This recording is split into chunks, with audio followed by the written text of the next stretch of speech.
Hey, what's going on, guys? So I finally saw Scoob and it was very meh. Oh dear. Okay, so obviously, as you know already, this film was supposed to be coming out in cinemas, but it ultimately went straight to a digital release because of, well, coronavirus getting in the way. So yeah, they announced this thing in 2015. Back then we knew that they were planning on doing an animated Scooby-Doo movie, but we didn't really know anything for a while. Then last year they announced like half the voice cast: Will Forte as Shaggy, Gina Rodriguez as Velma, Frank Welker as Scooby, and Tracy Morgan as Captain Caveman. What?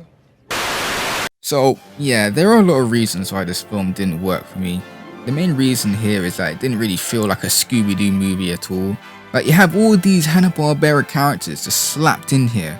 Blue Falcon, Captain Caveman, Dick Dastardly, and they all just got in the way. Like, we came to see a Scooby-Doo movie, guys. And you know this, man? There wasn't really a mystery here at all. I mean, that's the reason why you watch these Scooby-Doo movies, right? To watch the gang crack the mystery. Like, the only mystery in here was like a quickly thrown together reveal at the end. What? It felt as if Warner Brothers was like, oh, it's a Scooby-Doo movie, so you gotta have someone get unmasked at the end. But for the majority of the film, they switched it up to more of a action superhero flick, and it didn't really fit at all. The thing is, yeah, it really felt like they were really trying to modernize Scooby-Doo by making him into something he's not.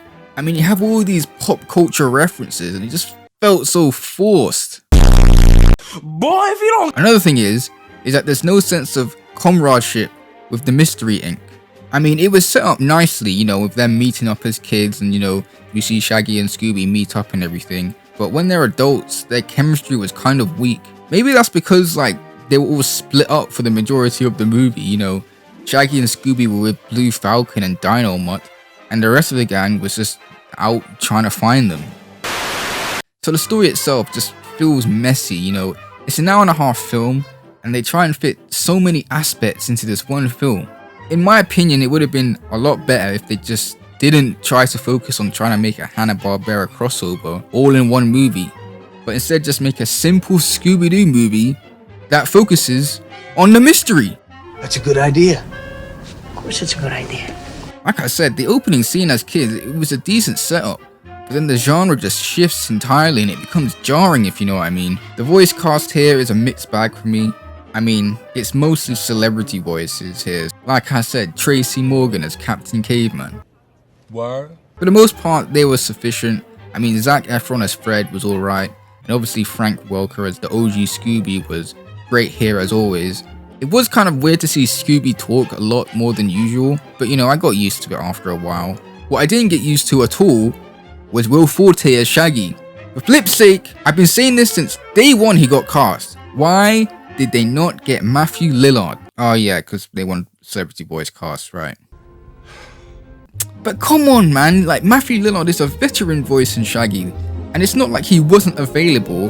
In fact, I'm pretty sure he wanted to play the role, but was shocked like the rest of us when he wasn't picked. Disappointing. Yeah, I mean, that was a drag.